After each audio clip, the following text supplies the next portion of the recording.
Kaya pala ganito ang naging resulta ng kapalaran ko. Kasi alam ng Diyos na kaya ko. Sa edad kong to, napagod na akong magmadali. Kaya lahat ng ginagawa ko ngayon, ini-enjoy ko na lang. Siguro sa dami na rin ng aking pinagdaanan, napagtanto ko na ang buhay ay mas malawak at mas mahiwaga pa sa mga problemang dumarating sa buhay natin. Tumatanda na tayo, baka sa kakahabol natin sa masagana at maayos na buhay, ay hindi na natin na-enjoy ang buhay. Baka nabubuhay na lang tayo dahil nape-pressure tayo sa sasabihin ng ibang tao. Marami na rin akong mga naging maling desisyon sa buhay, pero lahat yun nagsilbing aral sa akin at natuto ako sa mga pagkakamali ko. May mga taong sobra nating mamahalin at bibigyan ng halaga, pero ibabalik lang sa atin ay kabiguan at matinding trauma. Kaya wag nating liliwin ng mga taong tulad nila dahil mas payapa kapag hindi ka na interesadong malaman pa kung ano pang balita sa kanila. At wag mong idepende ang sarili mo sa kahit kanino.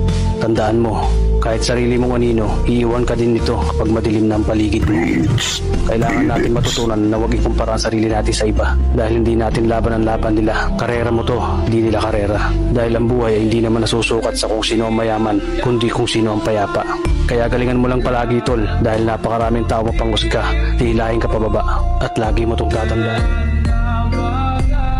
Beats, beat it.